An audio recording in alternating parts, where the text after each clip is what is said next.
Good afternoon, everyone. Next lecture from the kinetic theory of gases. आणि आजचा topic आहे specific heat.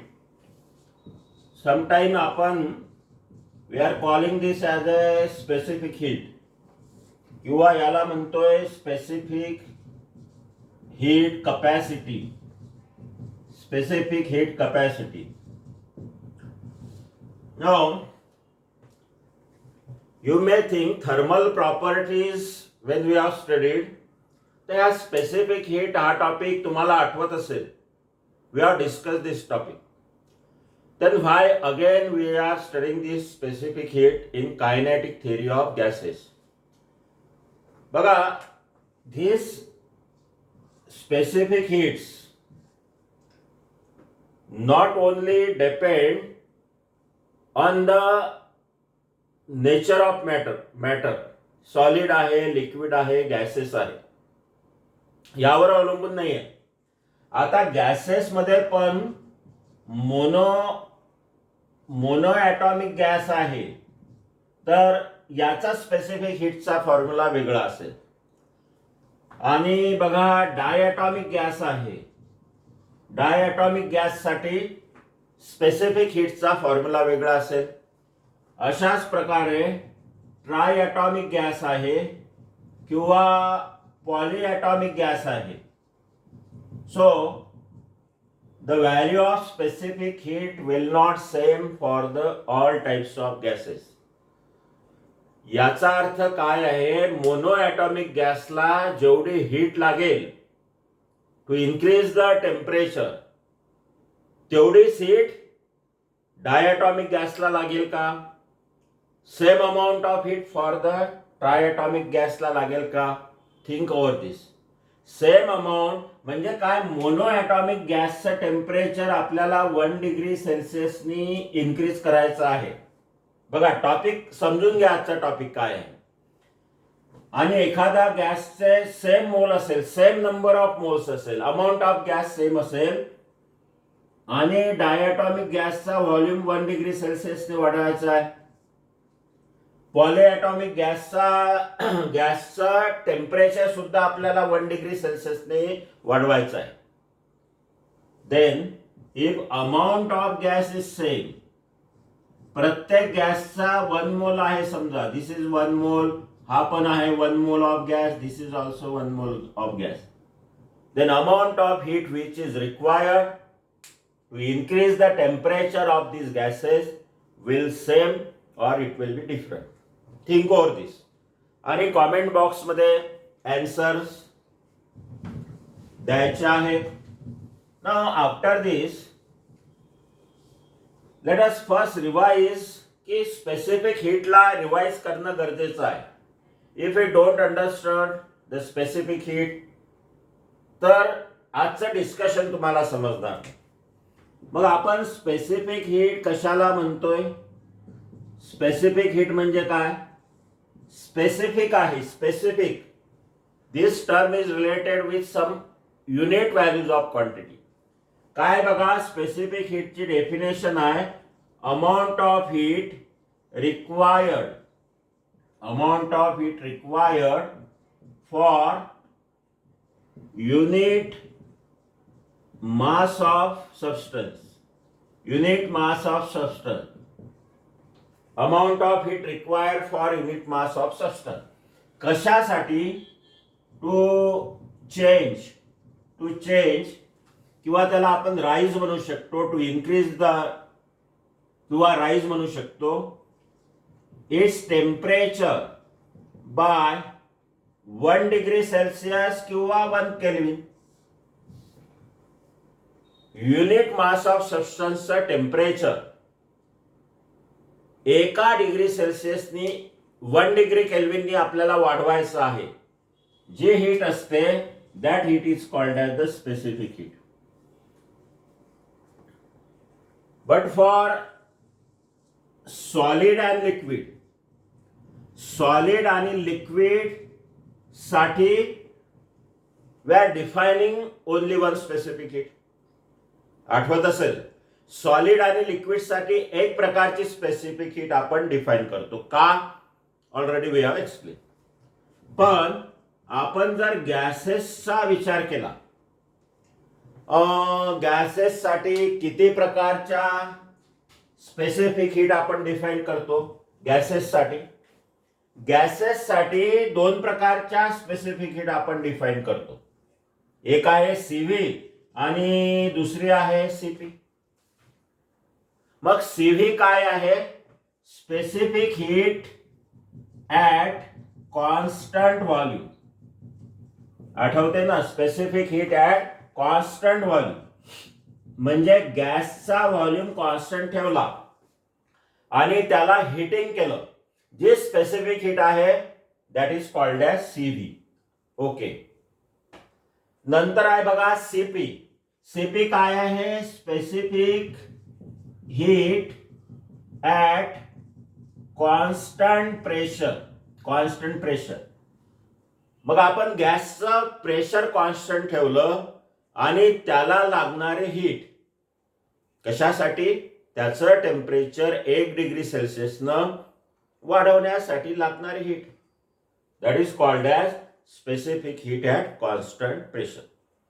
So for the gases we are defining 2 kinds of heat. परत दोन प्रकारच्या heats आहेत. एक आहे एसव्ही आणि एक आहे एसपी. आणि यांना म्हटलंय आपण प्रिन्सिपल स्पेसिफिक हीट. पण जर अमाऊंट ऑफ गॅस आहे तो ग्रॅम मध्ये नसेल, केजी मध्ये नसेल, मोल्स मध्ये दिलेला आहे. अमाऊंट ऑफ गॅस मोल्स मध्ये दिला आहे, तर मग मात्र आपण स्पेसिफिक हीट रिप्रेझेंट करतो सीव्ही आणि सीपी. आता या सीव्ही आणि सीपी मध्ये सुद्धा एक रिलेशन आहे. CP minus CV is equal to R. हा आहे एक रिलेशन. किंवा अजून एक रिलेशन आहे CP minus CV R upon m0 molar mass. तर मी हे जे काही लिहिलं आहे बोर्डवर, it will better that revise once again, either from your board book किंवा एंट्रन्स मधून हे तुम्हाला रिवाइज करायचं आहे. Then today you will have the better understanding of the today's topic. Now let us start the today's topic, specific heat for different types of gases. आणि आपल्याला सुरुवात करायची आहे स्पेसिफिक हीट. पहिला आपल्याला गॅस घ्यायचा आहे आणि पहिला गॅस आहे मोनो ॲटॉमिक गॅस घेतला. Mono atomic gas. Now let us consider 1 mole of gas. लिहत चला, लिहिणं थांबायला नको. Let us consider 1 mole of gas. Then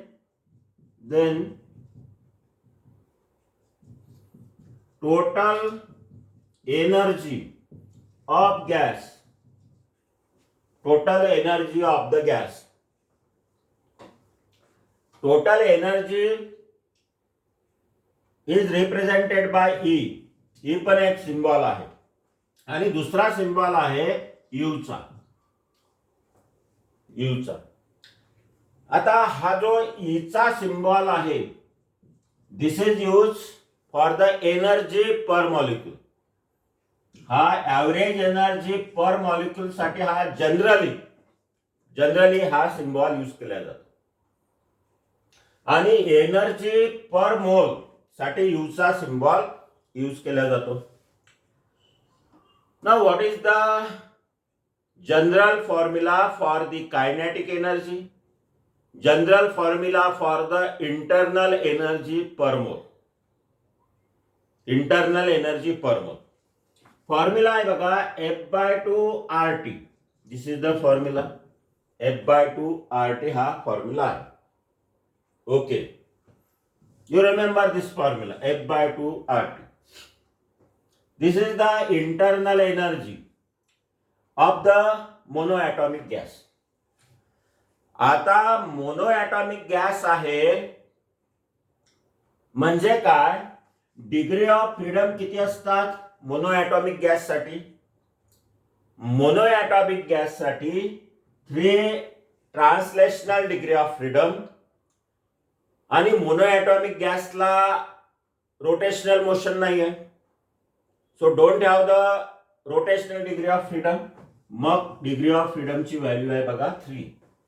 okay, then we can write down U equal to F ची value आहे बघा 3/2 RT. ही मिळाली energy of monoatomic gas. Energy. मग स्पेसिफिक हीट सीव्ही म्हणजे काय आहे? सीव्ही म्हणजे काय आहे? Amount of energy require per unit temperature. Define केलं आहे ना, युनिट टेम्परेचर म्हणजे du/dt हा आहे सीव्हीचा formula. du/dt amount of energy require per unit temperature. Per unit temperature. Per unit temperature जर 1 व्हॅल्यूने जर आपण टेम्परेचरला इन्क्रीज केलं तर किती इंटरनल एनर्जी मध्ये बदल होईल किंवा किती इंटरनल एनर्जी लागेल. तर याचा जर आपण डेरिव्हेटिव्ह घेतला विथ रिस्पेक्ट टू टेम्परेचर तर du/dt ची व्हॅल्यू किती येईल? du/dt मग येईल du/dt ची value 3/2 R. With respect to dt या t चा डेरिव्हेटिव्ह असेल 1. With respect to dt t चा डेरिव्हेटिव्ह आहे 1. पण du/dt हे कशाची व्हॅल्यू आहे? ही आहे सीव्ही ची value. Specific heat at constant volume. So we have got, बघा आता अगदी सोपा टॉपिक आहे. CV equal to 3/2 R.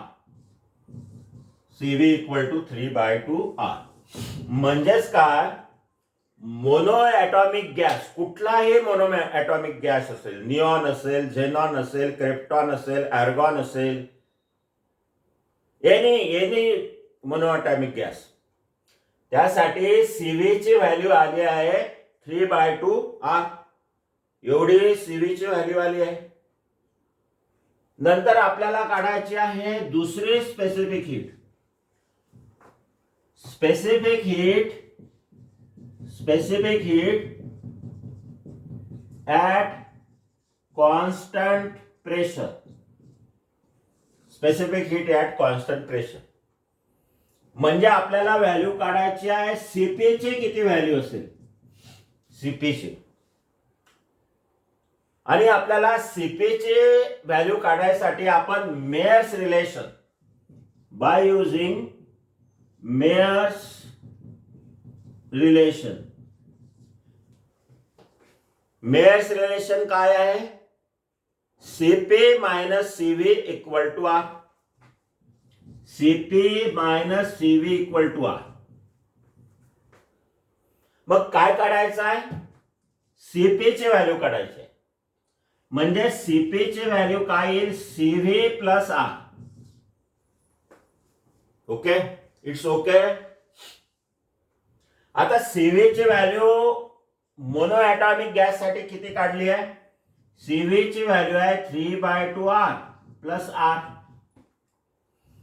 मग 3/2 प्लस 1 R ला कॉमन घेतलं आणि 3/2 प्लस 1 किती होईल? एलसीएम येईल 2. 3 प्लस 2 इंटू R आणि हे येईल 5/2 R. This is the value of CP. CP ची व्हॅल्यू आपल्याला मिळाली 5/2 R.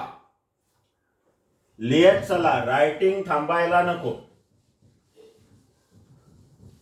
सो मी आता एक महत्वाचं लिहितोय बघा, very important. For mono atomic gas, for mono atomic gas CV ची व्हॅल्यू अगदी पाठ करायची 3/2R. CP ची व्हॅल्यू मिळाली 5/2R. 5/2R. नंतर काढायचं आहे आपल्याला, we have define one important constant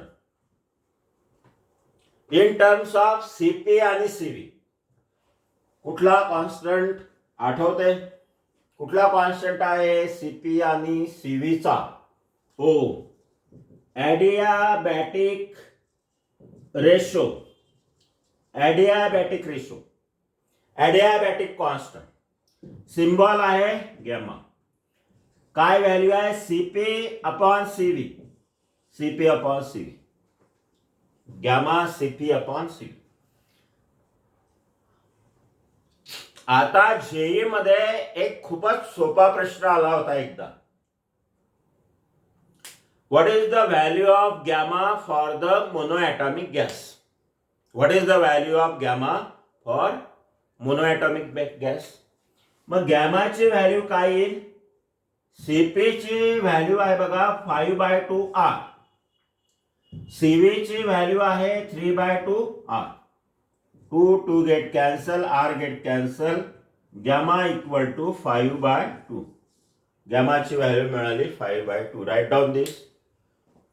value of gamma 5/2.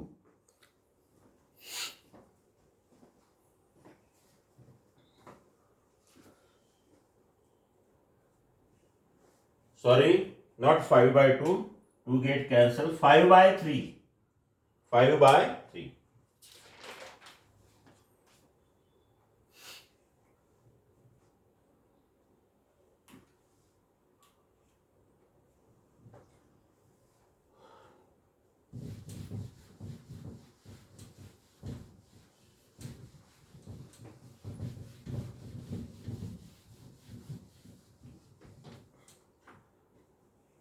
Second आहे बघा, diatomic gas. Diatomic gas.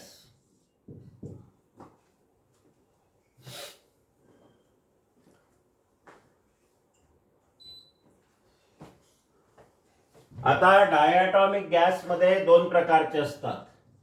एक असतो रिजिड, हा असतो एक प्रकारचा, आणि दुसरा असतो, सेकंड प्रकार असतो non rigid. Non rigid, elastic. Non rigid किंवा इलास्टिक.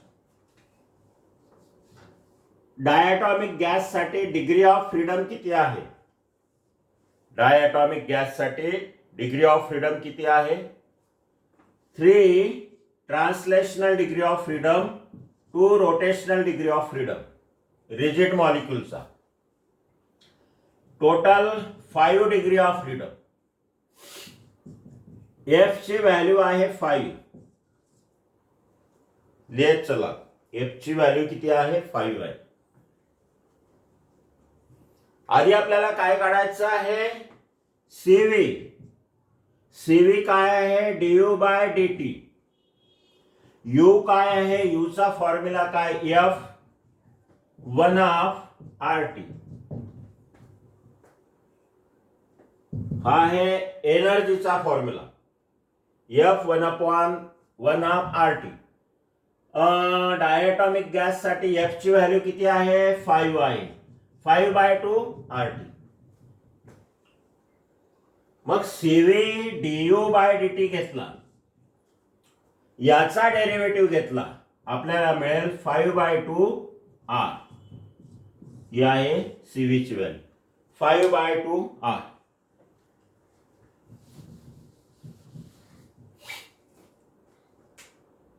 नंतर काढायचं आहे कॅल्क्युलेटिंग. पुढचा पार्ट आहे कॅल्क्युलेटिंग CP. CP ची व्हॅल्यू काढायची. कुठलं relation? Mayer's relation. CP - CV = R. Cp equal to Cv plus R. Cp equal to Cv ची व्हॅल्यू आहे 5/2 R plus R. 5/2 R plus R summation केलं 7/2 R. Cp ची value मिळाली 7/2 R.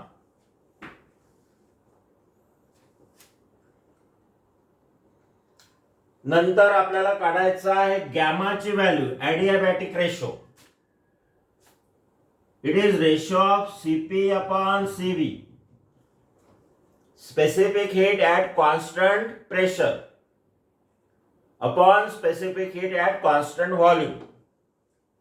Cp ची value आहे 7/2 R, Cv ची value आहे 5/2 R. R आणि R कॅन्सल, 2 आणि 2 कॅन्सल. Gamma equal to 7/5. गॅमाची व्हॅल्यू आहे 7/5. कशासाठी गॅमाची व्हॅल्यू 7/5 आहे? रिजिड डायॲटॉमिक गॅससाठी. For rigid diatomic gas, for rigid diatomic gas, rigid diatomic gas.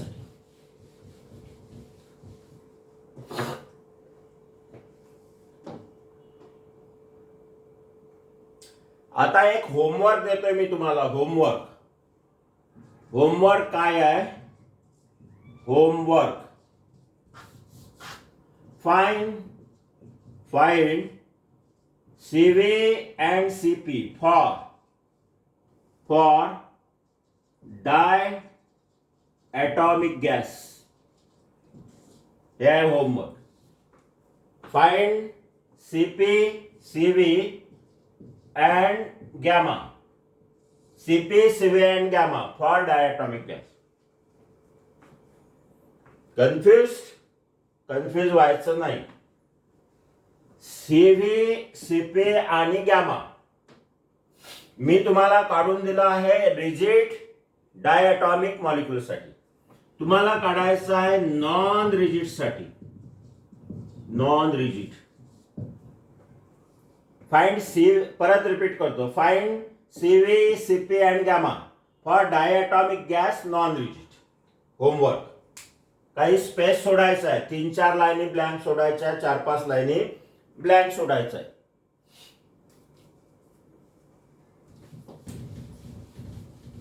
ज्यांना जमेल त्यांना पूर्ण डिग्री ऑफ फ्रीडमचा टॉपिक समजला आहे. Kinetic energy of the gas समजलेला आहे. देन आता आपण बघणार आहे पुढचा आहे तिसरा, poly atomic gas. Poly atomic gas. Poly atomic gas साठी डिग्री ऑफ फ्रीडम किती असते? पॉली ॲटॉमिक गॅस साठी डिग्री ऑफ फ्रीडम किती असते? How many degree of freedoms for the poly atomic gas? आता कुठलाही पॉली ॲटॉमिक गॅस असेल किंवा ट्राय ॲटॉमिक नॉन लिनियर असेल, बघा मी इथे लिहितो F total degree of freedom, ही F translational plus F rotational plus F vibrational polyatomic साठी. F ट्रान्सलेशनल ची व्हॅल्यू काय आहे बघा, मी इक्वेशन फॉर्म मध्ये लिहितो. 1/2 kBT प्लस 1/2 kBT, बरोबर आहे. रोटेशनल साठी काय आहे? 1/2 kBT plus 1/2 kBT plus 1/2 kBT. हे आहे रोटेशनल साठी. प्लस व्हायब्रेशनल साठी किती आहे? व्हायब्रेशनल साठी किती एनर्जी आहे? व्हायब्रेशनल साठी किती एनर्जी आहे? व्हायब्रेशनल साठी. आता व्हायब्रेशनल साठी, व्हायब्रेशनल मोड साठी किती एनर्जी असेल that depends on total number of vibrational mode. Total number of vibrational mode. समजा F number of vibrational mode आपण ऍझ्युम केले, एफ नंबर ऑफ, म्हणून इथे मी एफ टोटल लिहिलं. F number of vibrational mode जर ऍझ्युम केले एफ नंबर ऑफ, तर एका व्हायब्रेशन मोडला दोन एनर्जी असतात. Kinetic energy plus potential energy. Vibration मोडला दोन प्रकारच्या एनर्जी. म्हणून एक जर व्हायब्रेशन मोड असेल तर त्याला केबीटी इतकी एनर्जी असते. केबीटी इतकी एनर्जी असते. म्हणून दोन व्हायब्रेशनल मोड असेल तर 2 केबीटी, 3 व्हायब्रेशनल मोड 3 केबीटी, अशा प्रकारचे. पण आपण ऍझ्युम केला आहे की F number of vibrational mode F time KBT. F time KBT हा एफ सिम्बॉल यूज केला व्हायब्रेशनल मोड साठी. व्हायब्रेशनल मोड साठी इथे तुमच्या लक्षात येईल एफ टाइम 1/2 केबीटी नाही लिहिलाय मी. व्हायब्रेशनल मोड साठी 1/2 केबीटी नाही लिहिलं, कारण एका व्हायब्रेशन मोडला डबल एनर्जी असते आणि म्हणून 1/2 प्लस 1/2 केबीटी एवढी व्हॅल्यू येईल. 1/2 प्लस 1/2 एवढी व्हॅल्यू. याची जर आपण टोटल केली 1/2 प्लस 1/2 प्लस 1/2 याची टोटल केली तर याची टोटल येईल 3 केबीटी आणि याची जर टोटल केली तर ही पण येईल 3/2 KBT. 1 plus 1 plus 1 3/2 KBT, 1 plus 1 plus 1 3/2 KBT आणि नंतर शिल्लक राहिला एफ टाइम केबीटी. आता बघा या दोनची जर समेशन केली, या दोनची समेशन केली 3/2 केबीटी प्लस 3/2 केबीटी काय येईल 3 केबीटी. F time KBT. मग एनर्जी किती होईल? एनर्जी येईल 3 प्लस एफ ब्रॅकेट मध्ये येईल केबीटी. हा फॉर्म्युला आपल्याला मिळाला. आता हा जो फॉर्म्युला आहे this is the energy for one molecule. मग एका मोलची काढायची असेल तर एका मोलची काढायची असेल 3 प्लस एफ केबीटी. एका मोल मध्ये किती मॉलिक्युल्स असतात? एका मोल मध्ये किती मॉलिक्युल्स असतात? N A number of molecules असतात. आणि KB into N A, KB into N A ही कशाची व्हॅल्यू आहे? ही व्हॅल्यू आहे आर ची, आर टी. तर पॉली ॲटॉमिक गॅस मध्ये लक्षपूर्वक ऐका. पॉली ॲटॉमिक गॅस साठी जी टोटल एनर्जी आहे त्याचा फॉर्म्युला आहे 3 plus F R T. 3 plus F R T. हा एफ दाखवतो व्हायब्रेशनल मोड किती आहे. पॉली ॲटॉमिक गॅस मध्ये व्हायब्रेशनल मोड किती आहे that is represented by F. 3 plus F R T. So हे एक महत्वाचं लिहून घ्यायचं आहे. आता तुमच्यापैकी बऱ्याचशा जणांना हे अनालिसिस जर समजलं नसेल तरी काही हरकत नाही. हा लक्षात ठेवायचा. पॉली ॲटॉमिक गॅस मध्ये energy 3 plus F R T. This you must remember. हे लक्षात ठेवायचं. This you must remember. मग एनर्जीचा फॉर्म्युला काय आहे? एनर्जीचा फॉर्म्युला काय आहे? एनर्जीचा फॉर्म्युला पॉली ॲटॉमिक गॅस साठी येईल 3/f/RT. 3/f/RT हा येईल. सॉरी 3 प्लस f/RT हा येईल एनर्जीचा फॉर्म्युला पॉली ॲटॉमिक गॅस साठी. पॉली ॲटॉमिक गॅस साठी एनर्जीचा formula 3 plus f into RT. 3 plus f into RT. F काय दाखवतो? Number of vibrational mode. Number of vibrational mode. मग सीव्ही ची व्हॅल्यू किती आहे? du/dt. मग सीव्ही ची व्हॅल्यू काय येईल? 3 plus F into R. CV ची व्हॅल्यू आहे 3 प्लस एफ इंटू आर.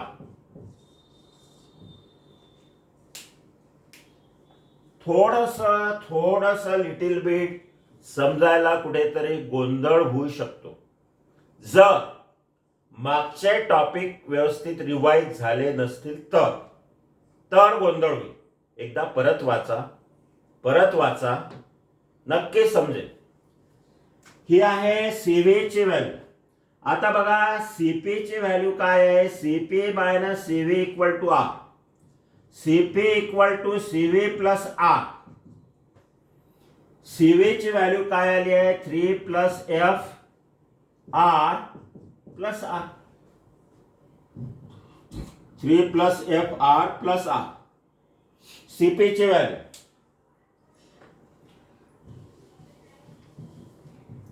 आता हे एवढे आपण समेशन केलं तर सीपी ची व्हॅल्यू मिळते. हा एक आर इथे ऍड होईल. 4 प्लस एफ इंटू आर ही मिळाली आहे सीपी ची व्हॅल्यू. बोर्डला पण झालेला आहे. मग गॅमा काढायचा आहे. गॅमा आहे सीपी अपॉन सीव्ही. सीपी ची व्हॅल्यू आहे 4 plus F R divided by 3 plus F R. R आणि आर गेट कॅन्सल. गॅमाची व्हॅल्यू आहे 4 plus F upon 3 plus F. So this is the value of adiabatic ratio or ratio of Cp upon Cv for the polyatomic gas 4 plus F upon 3 plus F.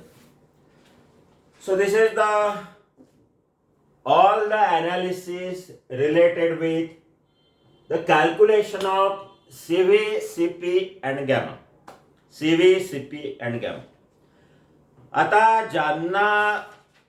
ज्यांना खूप काही समजलं नसेल याच्यामध्ये खूप काही समजलं नसेल त्यांनी एक टेबल बनवायचा. गॅसचा प्रकार कुठला आहे? मोनो ॲटॉमिक आहे, डाय ॲटॉमिक आहे, पॉली ॲटॉमिक आहे. असा एक टेबल बनवायचा. नंतर यू ची व्हॅल्यू लिहायची. जसं मोनो ॲटॉमिक साठी 3/2 RT. नंतर सीव्ही ची व्हॅल्यू लिहायची. नंतर सीपी ची व्हॅल्यू लिहायची आणि नंतर लिहायची गॅमाची व्हॅल्यू. हे एवढं होमवर्क पूर्ण करा. बाकी काहीही लक्षात ठेवलं नाही तरी चालेल. एवढं होमवर्क पूर्ण करा. मोनो ॲटॉमिक गॅस साठी यू ची व्हॅल्यू आहे 3/2 RT. यू ची व्हॅल्यू आहे 3/2 RT. 3/2 RT. यावरून सीपी ची व्हॅल्यू आली du/dt equal to 3/2 R. 3/2 R. आणि यावरून सीपी ची व्हॅल्यू आली 5/2 R. यावरून गॅमाची व्हॅल्यू आली 5/3. बस एवढंही लक्षात ठेवलं तरी सुद्धा प्रॉब्लेम्स आपण सोडू शकतो. अशाच प्रकारे डायॲटॉमिक साठी आणि पॉलीॲटॉमिक साठी एक टेबल बनवून घ्यायचा.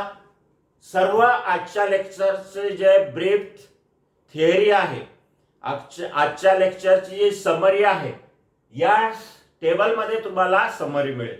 मधले टर्म काही लक्षात ठेवण्याची गरज नाही. एक प्रोसेस आहे, एक डेरिवेशनची ती प्रोसेस आहे. So this is for your homework. You must complete this homework. हे होमवर्क तुम्हाला पूर्ण करायचं आहे. आता बघा, this is the values of specific heat calculated. पण जेई मध्ये बघा, जेई मध्ये विचारलं की गॅसेसच्या ऐवजी जर एखादा लिक्विड दिला असेल, गॅसेसच्या ऐवजी जर सॉलिड दिला असेल, जे जेईला आहे त्यांनी लक्ष द्या. जेई अपिअरिंग स्टुडंट इकडे बघा. जेईला अपिअर होणाऱ्या विद्यार्थ्यांनी बघायचं की गॅसेस साठी तर अनालिसिस केलं डिग्री ऑफ फ्रीडमचं. लिक्विड साठी डिग्री ऑफ फ्रीडम कसं काढायचं, सॉलिडचा डिग्री ऑफ फ्रीडम कसं काढायचं, लिक्विडचं डिग्री ऑफ फ्रीडम किती असते, सॉलिडला डिग्री ऑफ फ्रीडम किती असते, त्याला कुठले ट्रान्सलेशनल मोड असतो, त्याला रोटेशनल मोड असतात सॉलिडमध्ये की व्हायब्रेशनल मोड पण असतो. याच्या नोट्स मला पाठवायच्या आहेत जेईला अपेअर होणाऱ्या विद्यार्थ्यांनी. सॉलिड आणि लिक्विडसाठी डिग्री ऑफ फ्रीडम किती आहे आणि एनर्जी कशी काढायची, सीव्हीचा फॉर्म्युला काय आहे, सर्व पाठवायचं. नाही जमलं जेई साठी मी एक स्पेसिफिक वेगळं लेक्चर बनवेल की degree of freedom for the solid and the liquid and calculation of the specific heat. Okay, so just 10 सेकंदाचा आपण पॉज घेतोय. तोपर्यंत टेबल पूर्ण करता आला तर लवकर टेबल पूर्ण करा. 10 सेकंद 15 सेकंदचा आपण पॉज घेतो lecture.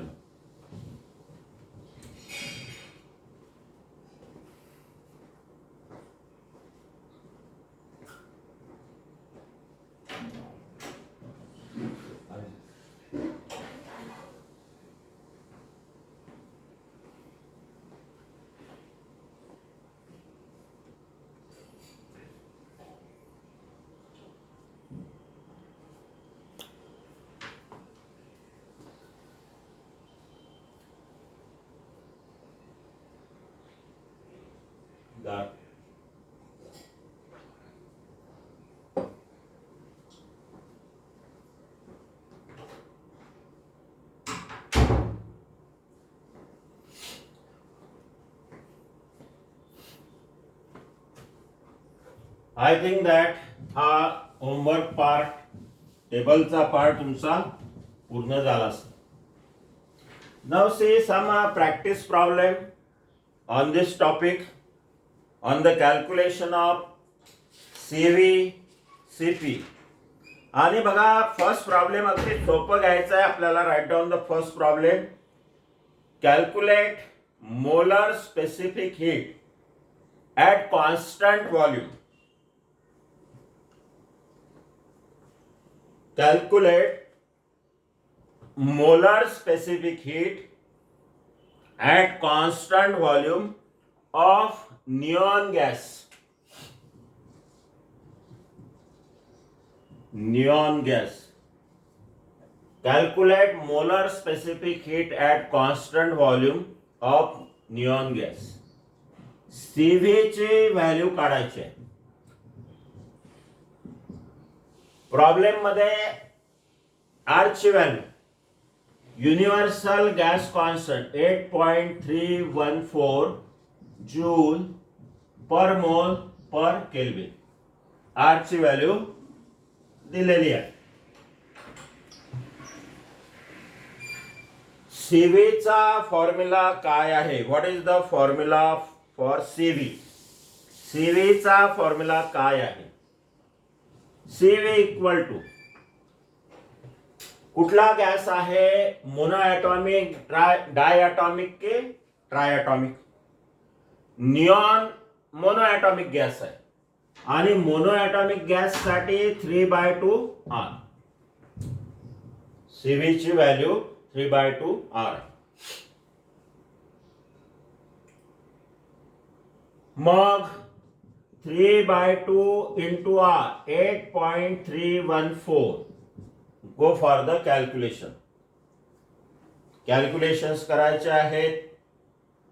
8×3 = 24 divided by 2 12 point something answer यायला पाहिजे. 12 point something. No 25. 25 divided by 2 म्हणजे अप्रॉक्सिमेटली 12.5 च्या आसपास आन्सर यायला पाहिजे. एमसीक्यू असता तर 12.5 आणि आन्सर आहे बघा 12.47. 12.47 joule per mole per kelvin. पर मोल पर केल्विन 12.47. अगदी सोपा प्रॉब्लेम दिलं होतं.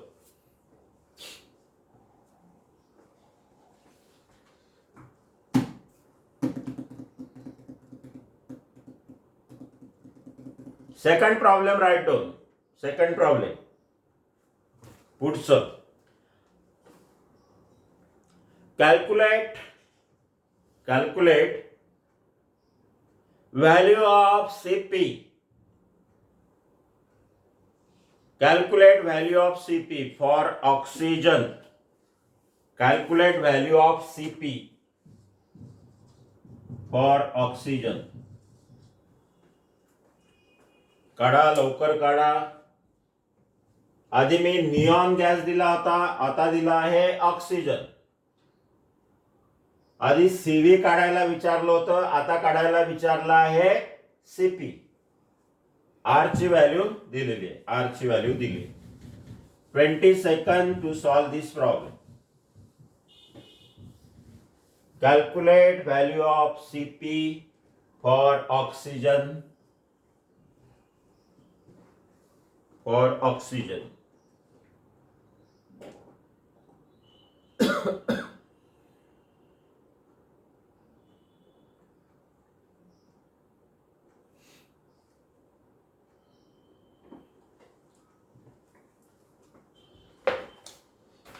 आता काढलं असेल, सीपी ची व्हॅल्यू काढलं असेल आणि some of you thinking sir किती अगदी सोपे प्रॉब्लेम घेत आहेत. सीबी ची व्हॅल्यू काढा, सीपी ची व्हॅल्यू काढा. अगदी छोटासा फॉर्म्युला आहे, 3/2R किंवा 5/2R किंवा 7/2R. खूप सोपे प्रॉब्लेम्स आहेत. अँड हेन्स तुम्हाला माझ्या लक्षात आलं तुमचा रिस्पॉन्स बघून की तुम्हाला खूप सोपे वाटत आहे. तर let us go for one problem from previous year JEE. Previous year जेईचं बघायचं आपल्याला. प्रिव्हियस इयर जेई बघा, जेईई 2017 चा प्रॉब्लेम आहे. Write down the problem. If CP and CV are specific heats at constant pressure and at constant volume,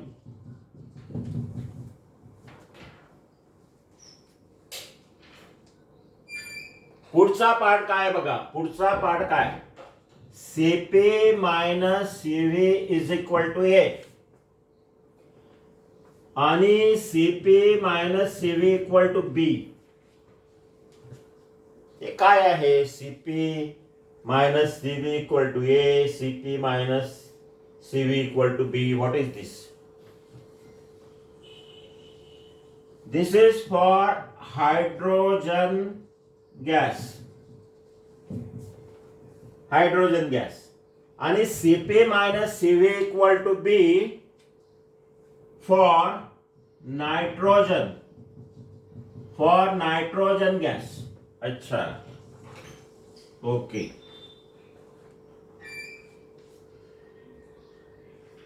आता पुढे काय बघा.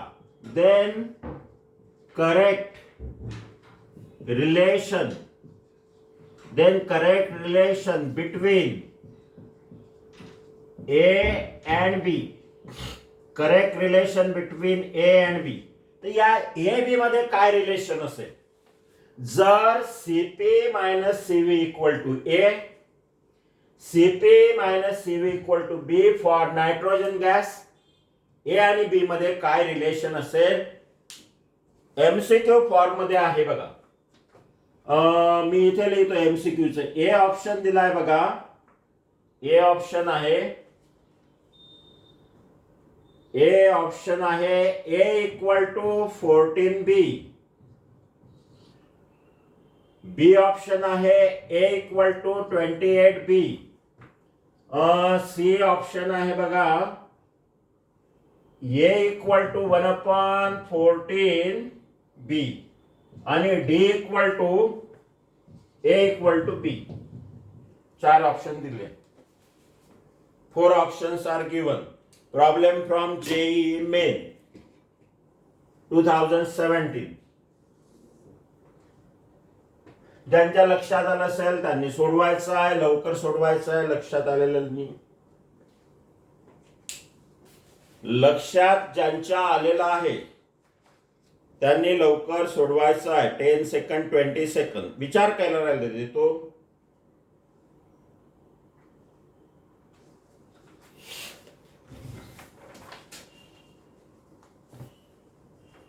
तुम्हाला वाचायला वेळ देतो. लगेच जर मी सुरुवात केली तर तुमचं काय होईल की विदाउट रीडिंग द प्रॉब्लेम.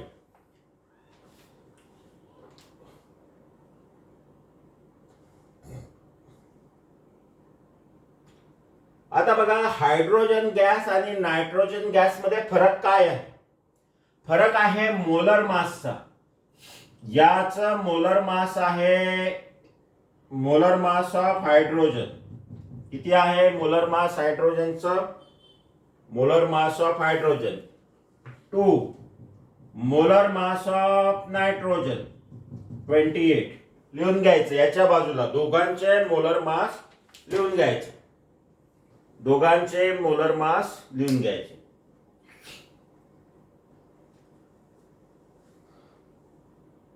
मग आपल्याला माहिती आहे की CV minus CV R upon molar mass, R upon molar mass.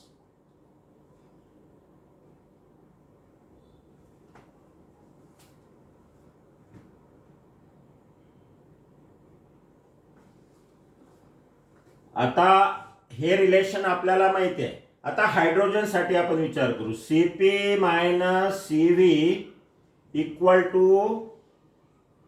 To R upon M0 equal to काय आहे? इक्वल टू काय आहे? A आहे, इक्वल टू A आहे. हे आहे पहिलं इक्वेशन, इक्वल टू A. म्हणजेच काय? CP minus CV R divided by 2 equal to A. आणि अशा प्रकारे आपल्याला मिळते R divided by 28 equal to B. बघा,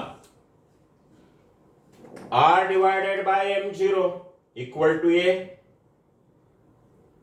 R डिवायडेड बाय नायट्रोजन साठी 28 इक्वल टू B.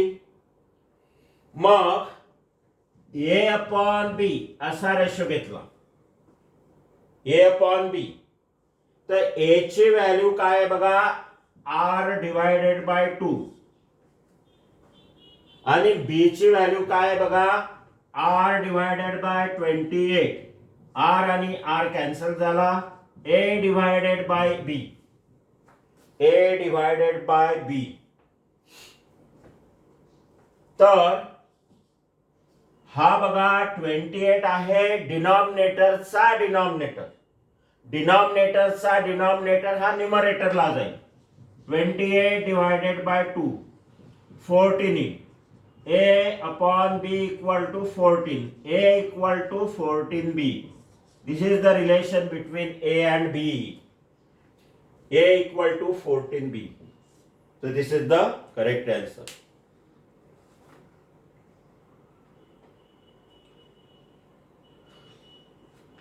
सामान्य विद्यार्थ्यांना, मी सामान्य असं म्हणणार नाही, जे डेली रिव्हिजन करत नसतील अशा विद्यार्थ्यांसाठी, डेली रिव्हिजन करत नसतील अशा विद्यार्थ्यांसाठी लवकर समजणार नाही तसे प्रॉब्लेम. परत एकदा रिवाइज करायचं, परत एकदा रिवाइज करायचं. आता बघा, पुढचा जो जेईई मेन्सचा प्रॉब्लेम आहे तो ऑनलाईन बरेचशा एक्झाम झाल्यामध्ये वेगवेगळ्या प्रकारे झाल्या. तो पण 2018चा आहे. बराचसा कठीण प्रॉब्लेम आहे. आपण एक प्रयत्न करू, तुम्हाला सोडवता येते का. पुढचा पण आहे जेईई मेन मधला, तुम्हाला सोडवता येते का बघा. खूप कठीण आहे. सेकंड प्रॉब्लेम, जेईई मेन मधला second problem.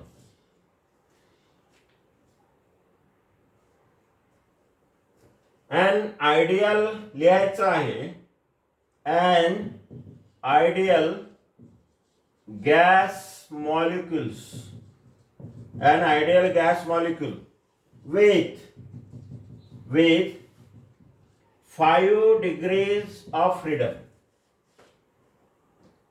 with 5 degrees of freedom,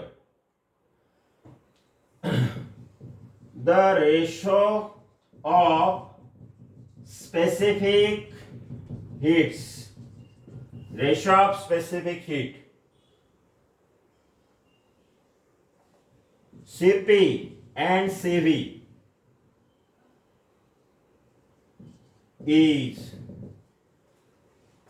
ज्याचा 5 डिग्री ऑफ फ्रीडम आहे बघा, 5 डिग्री ऑफ फ्रीडम असा एक गॅस आहे आणि त्याचा ॲडियाबॅटिक रेशो आहे, त्याचा Cp अपॉन Cv आहे. पहिला ऑप्शन ए आहे बघा 6, 7/2, सी 5/2 आणि डी 7/5 हे ऑप्शन दिलेलं. खूप कठीण नाही आहे, खूप सोपा, खूपच सोपा प्रॉब्लेम जेई मेनला बेसिक कन्सेप्ट वरचा problem on the basic concept.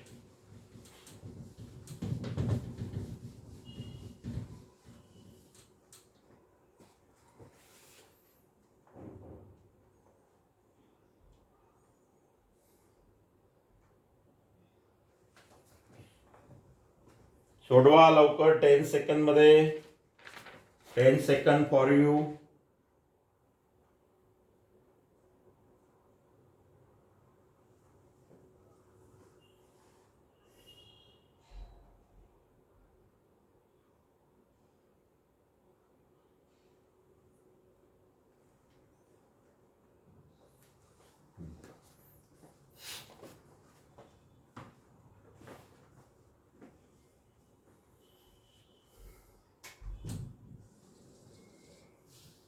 पुढच्या एका प्रॉब्लेमची हिंट देतोय, सोडवायचा आहे आणि problem is from JEE 2007, JEE 2007.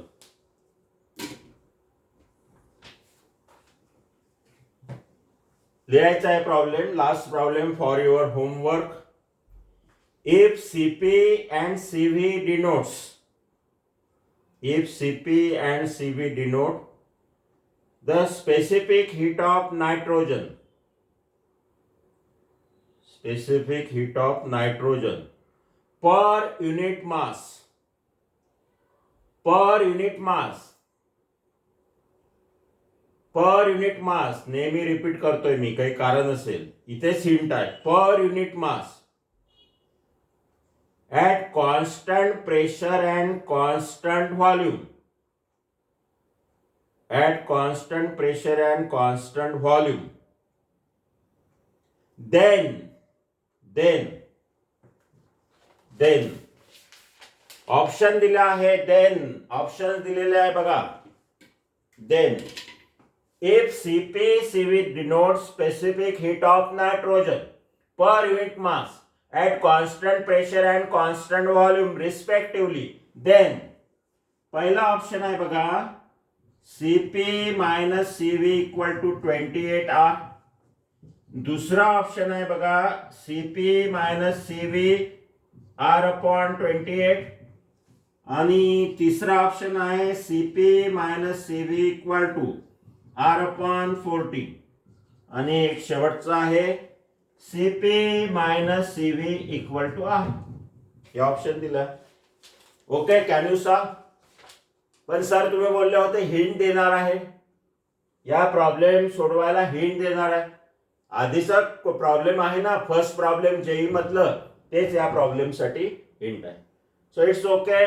Now here some specific problems from the specific heat at constant volume, constant pressure, and to calculate the adiabatic constant, adiabatic ratio Cp upon Cv for the various types of gases, monoatomic, diatomic, and polyatomic. So the next lecture will be the last theoretical lecture on the KTG, and later on previous NEET year question. Thank you.